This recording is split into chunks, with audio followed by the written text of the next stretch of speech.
Hello friends, welcome to Rathi's kitchen. நான் உங்கள் ஏமா பேசுகிறேன். இன்றைக்கி நம்ம சேனலில் lunch box recipe potato fry எப்படி செய்கிறது தான் பார்க்க போகிறோம்.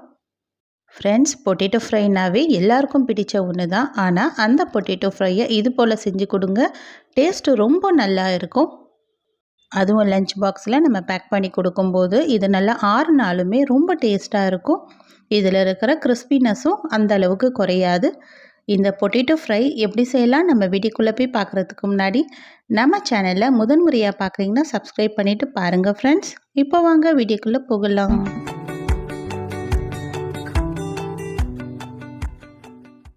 ஃப்ரெண்ட்ஸ், இந்த பொட்டேட்டோ ஃப்ரை செய்கிறதுக்காக இது போல் பெரிய உருளைக்கிழங்கு 2 தோலை சீவிட்டு இப்போ நான் இதை தண்ணியில் கட் பண்ணி சேர்த்துருக்கேன். இந்த அளவுக்கு நல்லா மெலிசாக கட் பண்ணிவிட்டு தண்ணியில் சேர்த்துட்டு ஒரு 2-3 தடவை அலசிட்டு அதுக்கப்புறம் இதில் ஒரு 5 நிமிஷம் அப்படியே ஊற வச்சிடலாம். இது நல்லா ஒரு 5 நிமிஷம் ஆனதுக்கப்புறமா ஒரு பாத்திரத்தில் தண்ணி சேர்த்துட்டு இப்போ இந்த உருளைக்கிழங்குக்கு எந்த அளவுக்கு தண்ணி தேவையோ அந்த அளவுக்கு நம்ம தண்ணி சேர்த்துடலாம். இப்போ இந்த தண்ணி நல்லா கொதித்து வரணும். கொதித்து வந்ததுலேருந்து ஒரு 2 நிமிஷத்துக்கு ஸ்டவ் அப்படியே நம்ம மீடியம் ஃப்ளேமில் வச்சு வைக்கணும். இதை நல்லா ஒரு 2 நிமிஷம் நல்லா கொதித்து வந்ததுன்னா போதும். ரொம்ப நேரம் இதை கொதிக்க வச்சு வேக வைக்கணும்னு அவசியம் கிடையாது. இந்த உருளைக்கிழங்கு ஒரு 50% நமக்கு வெந்து வந்தால் போதும். இப்போ நல்லா ஒரு 2 நிமிஷம் இந்த அளவுக்கு நமக்கு வெந்து வந்திருக்கு. இதை எடுத்து அப்படியே தண்ணியை வடிச்சிட்டு இந்த உருளைக்கிழங்கை மட்டும் எடுத்துக்கலாம். இப்போ வேக வச்ச தண்ணியை இப்போ வடித்து எடுத்தாச்சு. இதை நம்ம ஃபேஸ் வாஷ் பண்ண யூஸ் பண்ணிக்கலாம். இப்போ இந்த உருளைக்கிழங்கு நல்லா தண்ணி வடித்து வச்சாச்சுல, இப்போ இதை நம்ம அப்படியே ஃப்ரை பண்ணிக்க போகிறோம். இப்போ ஸ்டவ்வில் இது போல் ஒரு பேன் வச்சுருக்கேன். ஒரு நான்ஸ்டிக் பேன் வச்சாச்சு.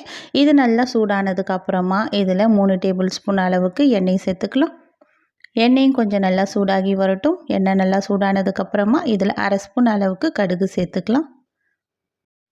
இப்போ இதிலேயே 1/4 ஸ்பூன் அளவுக்கு உளுத்தம்பருப்பு சேர்த்துடலாம். இது கூடவே கொஞ்சமாக கறிவேப்பிலையும் சேர்த்துக்கலாம். இதெல்லாம் சேர்த்துட்டு நல்லா பொரிஞ்சு வந்ததுக்கப்புறமா இப்போ ஏற்கனவே நம்ம தண்ணி வடித்து வச்சுருந்தோம்ல உருளைக்கிழங்கு, அந்த உருளைக்கிழங்கு எடுத்து சேர்த்துக்கலாம். உருளைக்கிழங்கு சேர்த்ததுக்கப்புறம் ஸ்டவ் மீடியம் ஃப்ளேமில் மாற்றிடலாம். இப்போ இதை நல்லா இது போல் எண்ணெயிலே நல்லா கலந்து விடணும். இப்போ இந்த உருளைக்கிழங்கு ஃப்ரை பண்ணுறதுக்காக தேவையான அளவுக்கு உப்பு சேர்த்துடலாம். சேர்த்துட்டு இதையும் நல்லா கலந்து விட்டுட்டே இருக்கலாம்.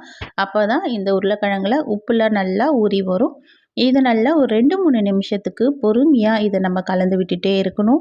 ஸ்டவ் லோ மீடியம் ஃப்ளேமில் உங்களுக்கு எந்த அளவுக்கு ஹீட்டு தேவையோ அந்த அளவுக்கு ஸ்டவ்வை மாற்றிட்டு இதை நல்லா ஒரு 2-3 நிமிஷம் ஆனதுக்கப்புறமா இந்த உருளைக்கிழங்குல இருக்கிற ஈரப்பதெல்லாம் குறைஞ்சி கொஞ்சம் நல்லா ட்ரைனஸ் வர ஆரம்பிக்கும். இப்போ எண்ணெய் எல்லாம் இழுத்து இந்த உருளைக்கிழங்குல இருக்கிற ஈரப்பதெல்லாம் குறைய ஆரம்பிக்குது. இந்த அளவுக்கு வந்ததுக்கப்புறமா இதில் 1/4 ஸ்பூன் அளவுக்கு மஞ்சள் தூள் சேர்த்துக்கலாம். இப்போ இதில் குழம்பு மிளகாய் தூள் 1 ஸ்பூன் அளவுக்கு சேர்த்துக்கலாம். ரெட் சில்லி பவுடர் 1/2 ஸ்பூன் அளவுக்கும் சேர்த்துக்கலாம். இது போல் நம்ம ரெட் சில்லி பவுடர் சேர்க்குறதுனால இந்த உருளைக்கிழங்கோட கலர் நல்லா அட்ராக்டிவாக இருக்கும். அது இல்லாமல் காரமும் குறைவாக தான் இருக்கும். இப்போ இதெல்லாம் நல்லா கலந்து விட்டுடணும். இந்த குழம்பு மிளகாய் தூள் நம்ம சேர்த்த மஞ்சள் தூள்லாம் நல்லா கலந்து வர அளவுக்கு இந்த உருளைக்கிழங்கை நல்லா கலந்து விட்டுடலாம். இந்த நேரம் ஸ்டவ்வை லோ ஃப்ளேமில் மாற்றிட்டு இதை நல்லா பொறுமையாக ஒரு 5 நிமிஷத்துக்கு அப்படியே சவக்க விடலாம். இது மேலே கொஞ்சமாக 1 ஸ்பூன் அளவுக்கு எண்ணெய் சேர்த்துடலாம். எண்ணெய் சேர்த்துட்டு சவக்க விடும்போது இது நல்லா கிறிஸ்பியாக வரும் நமக்கு இந்த உருளைக்கிழங்கு. இது அப்படியே லோ ஃப்ளேம்லேயே ஒரு 5 நிமிஷத்துக்கு அப்படியே இருக்கட்டும். இது போல் நல்லா பொறுமையாக சவக்க விட்டு அப்பப்போ இது போல் கலந்து விடலாம். இப்போ நல்லா ஒரு 5 நிமிஷம் ஆனதுக்கப்புறமா இந்த அளவுக்கு சவுந்து வந்துடுச்சுல, இப்போ ஸ்டவ் ஆஃப் பண்ணி விட்டுடலாம். இப்போ நமக்கு டேஸ்டியான பொட்டேட்டோ ஃப்ரை ரெடி ஆகிடுச்சு.